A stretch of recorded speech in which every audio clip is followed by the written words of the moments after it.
What's going on, everybody? It's your boy Spencer, and yeah, as the title suggests, I'm going over some Infernity gameplay videos. But before I start, I just wanted to say, if you guys watch my step-by-step combo tutorials, I tried my best to mention this every single time I make them. But if I forget, sometimes I'm sorry. Like 99% of the combos I show in those combo tutorials, like are not my original combos. I just when I'm interested in an archetype, I'll obviously look up combo tutorials, but sometimes they go like way too fast for me. So the whole like purpose of the step by step combo tutorial is not to like show you guys like my own original stuff. It's just to slow them down because sometimes they're really confusing to me. I'm still learning like a lot of new different archetypes, so that's the only reason I make those. So I'm sorry if anyone has ever seen a combo that they've done personally. So I get them from like 20,000 different places. And I'm sure a lot of them are the same in different places. But that's the reason I do step-by-step tutorials, is just to slow them down so that they're a little easier to understand if you're new to the archetype as well. But in any case, these little videos are not going to be the best Infernity combos you may have ever seen in your entire life. They're just ones that I've personally... this is just my experience with the deck. And so I've gone through a few different tech cards and stuff like that. I've taken the shell of Infernities from like 3 different players. People have a lot of drastically different ways of playing the deck. All I can tell you is that the basis of the deck is usually dumping your Infernity Archfiend, your Infernity Necromancer into the graveyard, and if you can, to eventually also get the new tuner that's out. And that's kind of it, and Patriarch too. So there is a lot of different elements. I'm certainly like not the best Infernity player ever, but I do actually find this deck fascinating. Like here, like I'm sure whoever the best of the best Infernity players probably could have made like 20,000 more negates, but for me, I'm pretty happy with 4 negate Appaloosa and 3 disruptions. That's kind of the best that I was able to get it to. And it can be frustrating for your opponent. Hard negates are actually like not the most common thing in the format right now, so I think people are kind of going away from it. And having negate in the form of a trap card is also very, very nice. I will tell you one of my favorite cards that I've been adding through all of this is Drag Down into the Grave for a multitude of reasons. So if you guys don't know, it actually, both players reveal their hands and both players discard. Like, you get to choose what card your opponent discards, and then you both draw one. It's a great way to get hand knowledge, and it's also like you need a lot of your cards in the graveyard. Like, you can't have anything in your hand, right? So that any monsters that if you already normal summon, you have another normal summon monster, it's going to be dead in your hand. And a lot of times you want to get rid of them, draw into your next card, hope it's a spell, like one, maybe an extender, but if not anything, just to have an empty hand out. So a lot of the combos that you'll see that I do in these videos, or my lines of play, are very much straightforward. It's Archfiend, it's Necromancer, it's Patriarch, and then it's Launcher. And here you see I search the Infernity Wildcat. It's great for Sycnrho plays.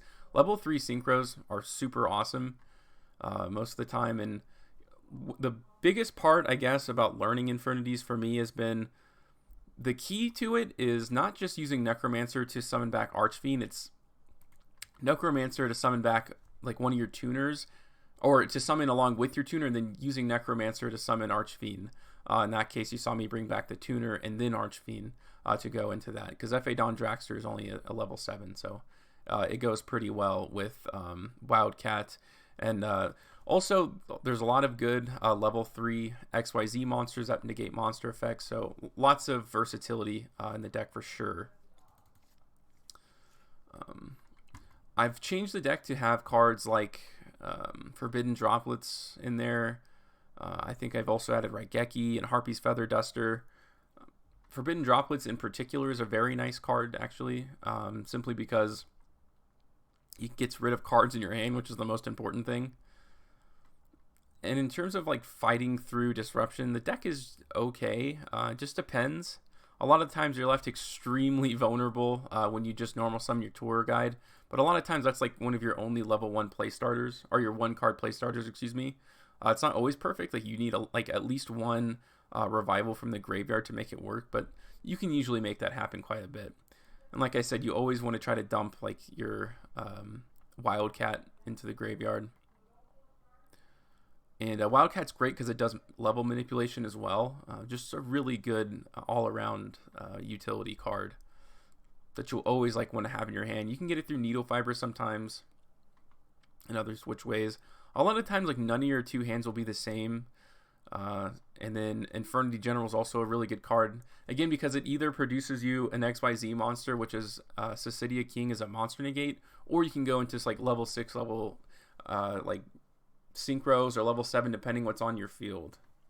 But here I have a spell negate, I had monster negates, and I also have 2 omni negates. Pretty good, place to be in, obviously. You have to be careful, like some of the cards like aren't perfectly synergized together. For example, it's good to know that number 60, when you use the effect to revive, it actually sends you straight to the battle phase, or you have to like end your turn straight up. But I would say like this is a great deck if you're looking to like challenge yourself, or really get into the whole like ideology of deck building. That's kind of maybe the best way to describe it. So again, like this isn't your typical line of plays, but it is pretty nice, right? Because I did draw into 2 of these, so they're a little bricky, but in the good sense, I was able to Sycnrho summon. So this like pops during your opponent's turn. It's not a quick play effect or anything like that, but still, it is obviously an attack position for any monster with 2200 attack, which is nice. And I did have the Infernity Break, which is a pop any card face up card, which is really cool. And then I did also have, again, the number 3, which comes in handy all the time. It doesn't destroy when it negates, which is kind of unfortunate. But nonetheless, like being able for my opponent to neg that hard is obviously pretty good for me. And then I still had Infernity Suppression as well.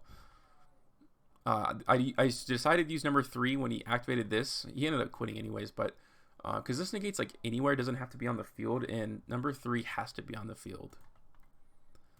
We're just going to keep going along. I got a lot of replays. I've been really going around testing this deck. Dark World Dealings. That's kind of the card that I had replaced with the one I was just talking about that reveals your opponent's hand. It's basically the same thing, but you get to choose what they discard. So anytime they have something troublesome, obviously, that's going to be to your advantage. The Appaloosa. And this is the new Infernity card. It's Sage. It actually sends a card to the graveyard.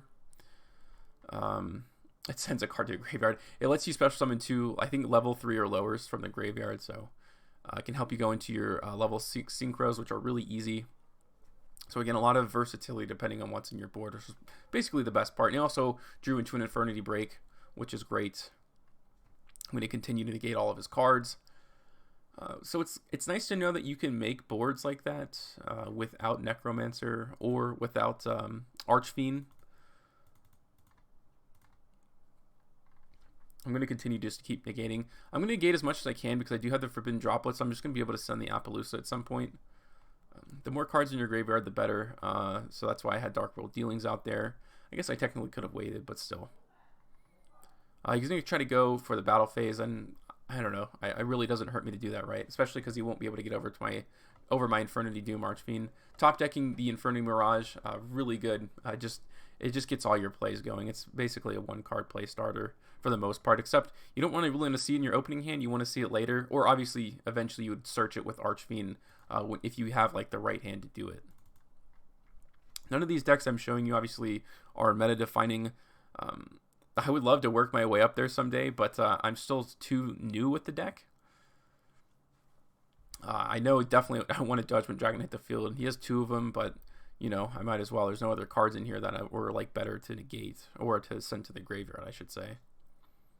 Because I think it's just a dead card in the graveyard.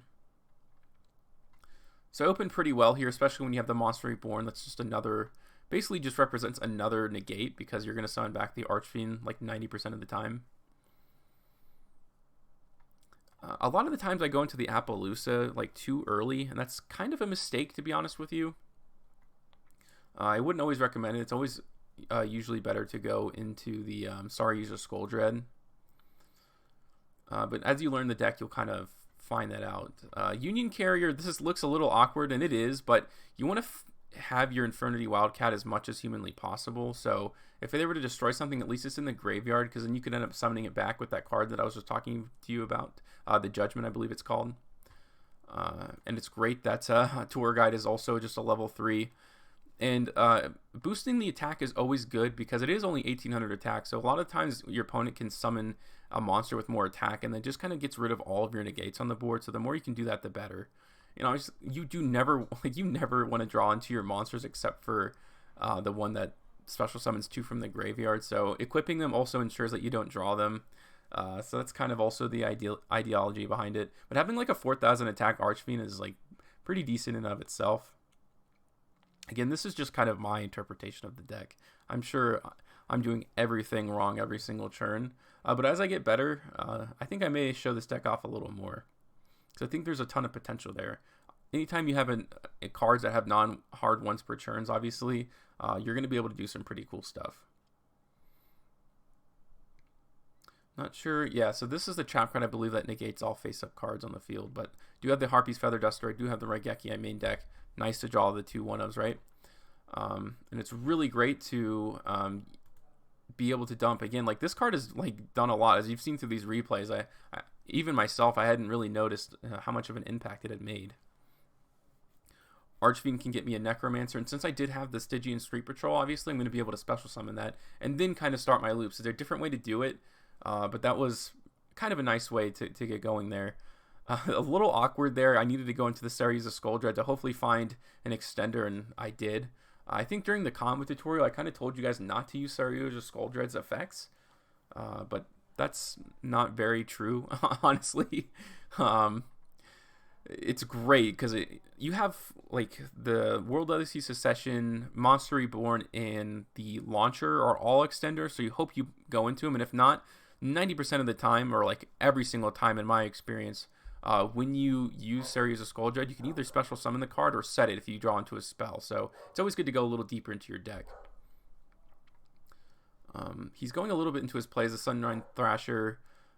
It's really cool actually that the Patriarch can actually protect your Infernities. So it's a lot of the times you want to protect your Necromancer because it's just not a hard once per turn. If it's still on the field and you go and it survives the next turn, you can actually continue to use that effect to keep reviving stuff back, keep going to your Sycnrho plays. Here I had an Omni Negate, a Spell Negate, and a pop for next turn, which is nice. Let's look what we have here. Looks like I'm playing Tri-Brigades. And I'm going second. That's why I have cards like Raigeki and Forbidden Droplets in the deck. It really just kind of gives you a chance. Like my version, like the way I run the deck is probably not the most consistent, but for me it just gives you a chance because you have to be able to go second. Like you're not always going to be able to go first, right? It's always good. Like so now I have like one of the pieces to the graveyard. I'm grabbing the second one. Normally I would just send the Archfiend straight to the graveyard, but because I did have the card destruction, I was able to send it and also draw like one additional card. That's kind of my thought press behind that. Tri-Brigade Revolt should be a really good card, but a lot of times it's like never made a huge impact for me. I did have a lot of extenders in my hand, like a ridiculous amount. So this was, I don't know, you can call it luck or whatever, but I'm just kind of using the resources that I have, right? And this is a tuner. I'm not sure if I end up Sycnrho summoning with it, but I do end up getting the search, of course. The Patriarch's going to hit the field. And I can go into number 60. That's going to help me get my Archfiend back for another search. I'm not sure what I end up searching here. Probably just an Infinity Barrier. Maybe I could have gone into a kit. But I'm going to start going through his resources here. The Zero Max is really good. It does make you skip your draw phase. So that was kind of like one of those weird synergies. I actually really like Zero Max, but number 60 forces you either into the end phase or your battle phase. So one time I ran into it to where I wanted to use Zero Max, but since I had to go straight to my battle phase, you can't have your battle phase. So those cards do juxtapose each other just a little bit. And like I said, that does get protected. The only reason I did that is because you're not going to use it in the graveyard anymore, right? But you can also use the Necromancer to special summon back. The Melfi Puppy ends up activating. He's going to go ahead and pop my Doom Archfiend, which is perfectly fine. I still have plenty of plays to go through, i.e. the Saryuja Skull Dread. Get 2 awesome cards off the top there. But you play a lot of multiples of everything, so it's not you're usually going to find something that you need off a Star User Skull Dread, one way or the other. I think I'd gone through almost all my Infernity Berries, so I wasn't able to search another one, but here's 2 Disruptions and a Monster Negate, which is kind of nice, I suppose. Yeah, getting the Obedient Scold off the top is awesome, right? And I'm going to pop that card, because I know the only card left in his hand is Melffy Puppy. He's going to special summon it, but I do have the negate for it now. Don't be me. Actually read the cards. This protects Melffys from destruction. So RIP and peace me in my brain. Reading, very difficult. I have no idea how I got my college degree. But as I mentioned, you can do this. I thought I had another tuner in the deck, but I had taken it out. So that was a huge misplay by me. I ended up trying to make the best of the situation and ended up going into a 4-negate Appaloosa. Again, nothing to write home about. A lot of times when I show you those kinds of misplays, it's because I don't want you guys to do them. If you're ever in that situation, just be mindful of, like, when you have a tuner, like what levels you have left in your extra deck and all that kind of stuff. He goes into 2 number 64s, but I have, like, plenty of negates. I'm not sure if this was the right decision for him. But you're able to check that back in defense position, which is always kind of nice. And of course, I'm going to keep negating. We'll see if I can get anything off the top. He already had his normal summon for the turn, so that was just kind of for next. And I top decked the Mirage again, like I told you. Late games, this is an insane card. I'm going to go back into the Infernity Archfiend. And I believe Infernity Necromancer can actually special summon back the Sycnrho, which is really cool. But you are able to, like I said, level manipulate, which is very nice. I go into the Borreload Savage Dragon. That's enough attack to end the game. And bada boom, bada bing. There you go. That was the end of that. Looks like I have 2 more. Another Tri-Brigade deck. Actually, this might be the last one. So this is a very popular archetype coming around right now. People are trying to make their own versions. I think they're really coming in their own. Again, like I talked about, like during the combo tutorials that I did for Tri-Brigade, they're so general, right? They talk about Wing Beast, just regular beast monsters, and everything in between. So obviously people are getting a little more savvy to it. I've seen someone use Gladiator Beast too, which is actually quite interesting. I think this is actually, I'm doing the same replay, I believe, which is nice. Oops, sorry about that. I was just like, oh, that's great. But this guy's got Alpha the Master Beast. So he's got the Ash for my play starter. So I'm not starting off on the best foot here, obviously. I do have the Harpy's Feather Duster. I end up holding it because you never know if he's going to chuck another one down. And it's not like I have any plays going right now because I have the 2 Forbidden Droplets I unfortunately had. So it's kind of better just to hold on to it. If he ends up popping it, obviously, that's kind of tough. But I do have 5 of them, so he's going to have to guess for the most part. And I go ahead and fire it off now, being that I do have another play starter. I top decked another tour guide from the Underworld, which is very nice. I think he gets a couple searches there. I'm going to try to force out this Tri-Brigade, the Silver Sheller. So now I'm basically good to go because I have a lot of stuff like going here. I have the World Legacy Secession, which is extremely important.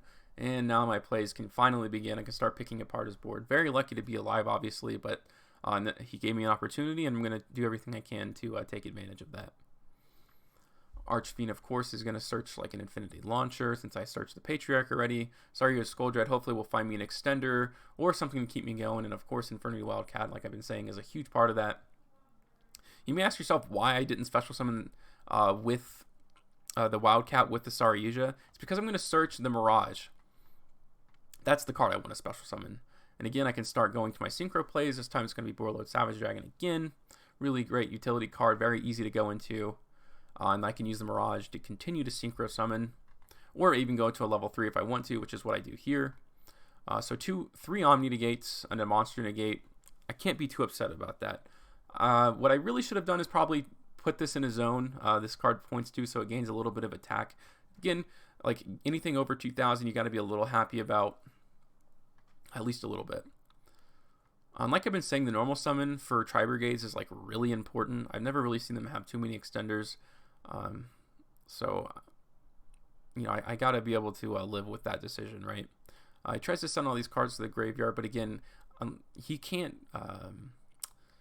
link up. Like, he's not going to be able to use the effects now, especially because this negates when it puts in. He's going to banish all of them, but of course his effects are negated, so there's nothing you can do about it. And go straight into the battle phase, and that should be game. So that was a really long extended look. I actually didn't realize how many replays I had, but hopefully that gave you a general idea of the kind of plays you can go into it. And hopefully this helped you out a little bit if you're new to the Infernity archetype like me. But other than that, guys, it's going to do it for today's video, and I hope you have an absolutely wonderful night.